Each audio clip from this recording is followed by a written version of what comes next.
Hello friends, I welcome you all to my YouTube channel is my investment.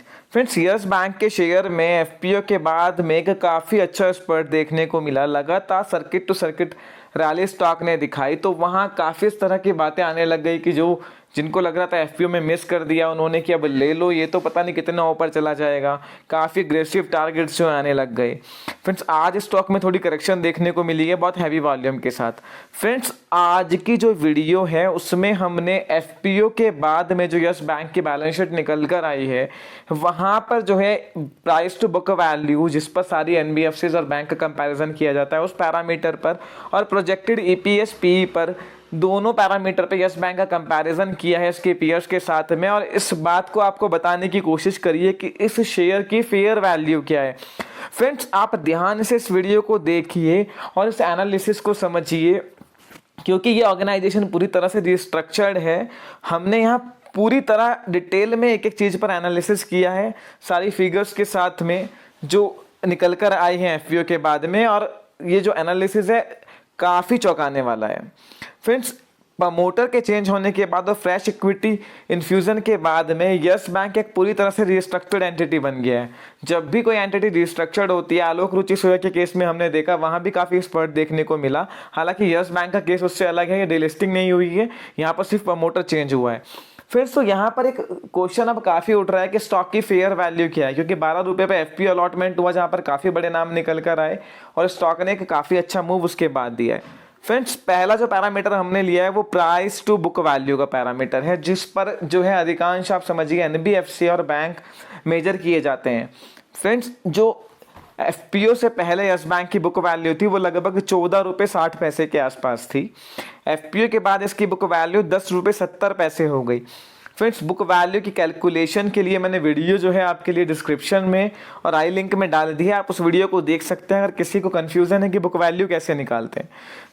तो friends, 15 रुपये 80 पैसे इसका आज का सीएमपी है। फिलहाल के हिसाब से ये अपनी प्राइस टू बुक वैल्यू के लगभग 1.5 गुना के आसपास जो है ये स्टॉक ट्रेड कर रहा है।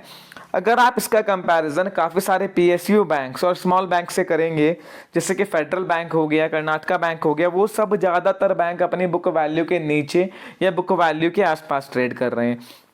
हालांकि अगर आप जो है फ्रंटलाइन बैंक्स के साथ कंपैरिजन करेंगे, आईसीआईसीआई, एचडीएफसी, कोटक, तो ये सारे बैंक अपनी बुक वैल्यू के 2 से 3.5 गुना तक ट्रेड कर रहे हैं। किसी टाइम पे फ्रेंड्स यस बैंक अभी 2016-17 में 18 में अपनी बुक वैल्यू के 4-4.5 गुना पे ट्रेड किया करता था, क्योंकि मार्केट जो है हमेशा 2-3 साल फॉरवर्ड देखता है कि मार्केट प्रोजेक्टेड ईपीएस और प्रोजेक्टेड बुक वैल्यू देखता है कि आने वाले टाइम में जब प्रॉफिट बढ़ेगा, नेटवर्थ बढ़ेगी, तो बुक वैल्यू भी बढ़ेगी।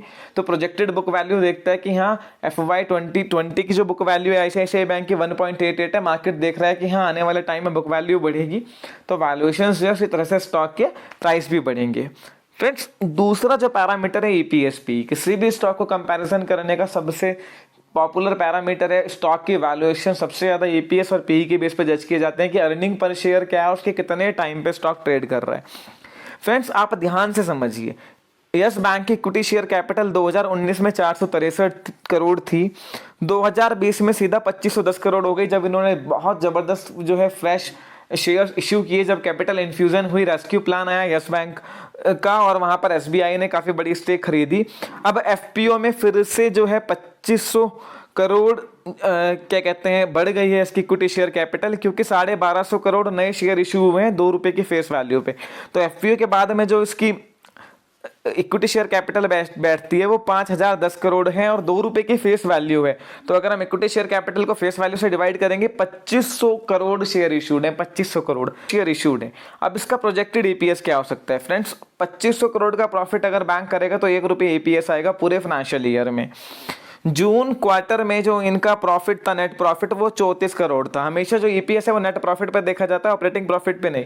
इनका ऑपरेटिंग प्रॉफिट भी मैंने आपके लिए लिखा है, 1100 करोड़ के आसपास का ऑपरेटिंग प्रॉफिट था। प्रोविजन और टैक्स घटाने के बाद में 34 करोड़ का नेट प्रॉफिट जून क्वार्टर में आया है।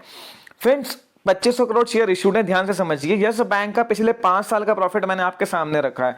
2016 में 2500 करोड़, 17 में 3300 करोड़, 18 में 4200 करोड़, 2019 में 1700 करोड़ और 2020 में 16400 करोड़ का लॉस।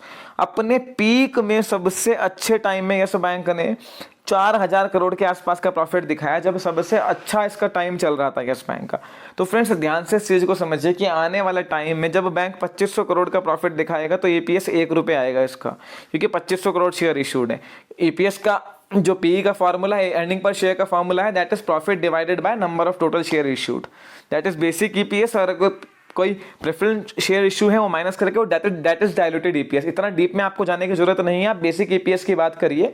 तो 2500 करोड़ शेयर इशूड है। तो friends projected profit yes bank का मान के चलिए आने वाले टाइम में जो ऑपरेटिंग प्रॉफिट होगा जून क्वार्टर से कंपेयर करें वो 5,000 करोड़ के आसपास आएगा। वहाँ किस तरह के प्रोविजन आते हैं, उसके बाद में जो नेट प्रॉफिट है वो मैक्सिमम मान के चलिए 700-800 करोड़ आएगा। हाँ, आने वाले क्वार्टर्स में परफॉर्मेंस बढ़ेगी तो FY जो 21 होगा उसमें आप EPS मानिए अगर बैंक प्रॉफिट दिखाता है तो 25, 30, 40 पैसे आएगा फुल ईयर का।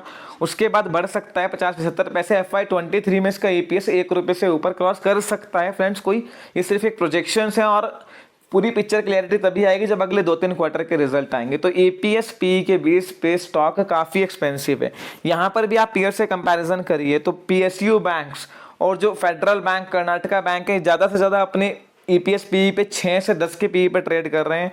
फ्रंटलाइन बैंक जितने भी ICICI 23 के PE पे, कोटेक 20 के PE पे, 31 के PE पे और HDFC जो है लगभग 20 के PE पे ट्रेड कर रहा है। सारी फिगर्स FY 20 की ली हैं हमने लास्ट फाइनेंशियल ईयर की। तो फ्रंटलाइन बैंक्स जो है प्राइवेट सेक्टर के वो 20 से 25 के PE पे और जो स्मॉल साइज और PSU बैंक है वो 6 से 10 के PE पे, क्योंकि एक्सपेंसिव वैल्यूएशन उस बैंक को कभी नहीं मिलेगी बैंकिंग और NBFC स्पेस में, जहां पर GNPA और नेट NPA बहुत ज़्यादा है, क्योंकि वहां आने वाले टाइम में प्रोविजनिंग की वजह से लगातार प्रॉफिट घटता है। और अगर जो है NPA ज़्यादा बढ़े तो लॉस होने की वजह से नेटवर्थ इरोड होती है, जिसकी वजह से बुक वैल्यू गिरती है। और मार्केट हमेशा 2-3-4 क्वार्टर आगे का देख के चलता है, 1 से 1.5 साल आगे के वैल्यूएशंस देखता है।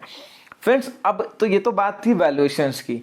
अब जो बैंक को 12 रुपये में जो अलॉटमेंट हुआ उसके बाद जो आपने देखा है कि काफ़ी सारे बड़े FIIs DIs का इंटरेस्ट इस शेयर में आया है। इसके पॉजिटिव एस्पेक्ट्स क्या हैं कि वर्स्ट ओवर हो चुका है, आने वाला टाइम में जो होगा अच्छा होगा, कैपिटल रिक्वायरमेंट फुलफिल हो गई है, बड़े इन्वेस्टर्स ने इन्वेस्ट किया है और काफ़ी वीक हैंड्स जो निकल गए वो स्ट्रॉन्ग हैंड्स उसमें एंट्री कर गए।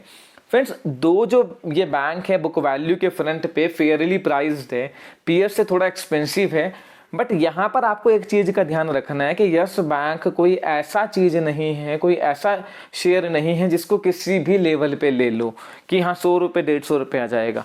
इस बारे में कोई डाउट नहीं है कि गोइंग फॉरवर्ड ये स्टॉक एक अच्छा रिटर्न देना चाहिए, क्योंकि यहाँ पे वर्स्ट घट चुका है और आने वाले टाइम में जब प्रॉफिट बढ़ेगा, नेटवर्थ बढ़ेगी तो बुक वैल्यू भी बढ़ेगी और अर्निंग पर शेयर भी बढ़ेगा, मतलब प्रॉफिट, रेवेन्यू, मार्जिन सब बढ़ेंगे। पर ये कोई ऐसा शेयर नहीं है जो आपको मौका नहीं देगा।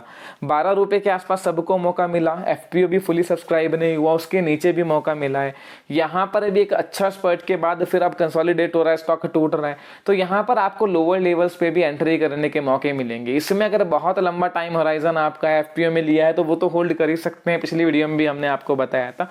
फ्रेश एंट्री के लिए वेट करिए, आपको मौका मिलेगा। इवन जिन्होंने FPO में लिया है, शॉर्ट टर्म का व्यू है, हम बता रहे थे लास्ट वीडियो में कि 17 रुपये के आसपास एक रेजिस्टेंस है, प्रॉफिट मिल रहा है, बुक करिए, री एंट्री का मौका मिलेगा। ये कोई वन वे चलने वाली चीज नहीं है, समझिए ध्यान से। यहाँ वैल्यूएशंस स्ट्रेच्ड हैं और कुछ भी ऐसा नहीं है कि वन वे चला जाए, कि कुछ भी यहाँ पे इतना ज़्यादा कोई यहाँ पे यूफोरिया जो क्रिएट हो रहा है ऐसा कुछ भी नहीं है। सिर्फ सर्किट टू सर्किट 6-7 सेशन चला है स्टॉक, तो वहाँ पर सबको लगने लगा कि ये तो दोबारा उसी रेट पे चला जाएगा। फ्रेंड्स मैंने आपको दिखाया कि इक्विटी शेयर कैपिटल बढ़ने की वजह से वैल्यूएशंस किस तरह से स्ट्रेच्ड हुए हैं। आप समझिए कि 2 साल में इक्विटी शेयर कैपिटल 10 गुने से ज़्यादा बढ़ गए, नंबर ऑफ शेयर्स 10 गुने से ज़्यादा बढ़ गए हैं।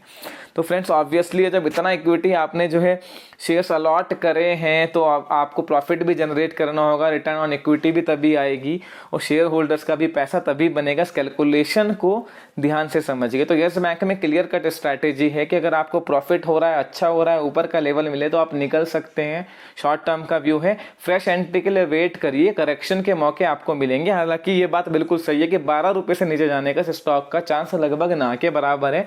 डाउन साइड इसमें कैप्ड है, पर इसमें जो है अफवाहों में आके किसी भी रेट पे मत लीजिए, अदरवाइज आप ट्रैप हो जाएंगे। फ्रेंड्स फर्दर आपकी कोई भी क्वेरी इस स्टॉक को लेकर आप मुझे कमेंट सेक्शन में बता सकते हैं। वीडियो आपको पसंद आई है तो लाइक एंड शेयर कीजिए। Thank you.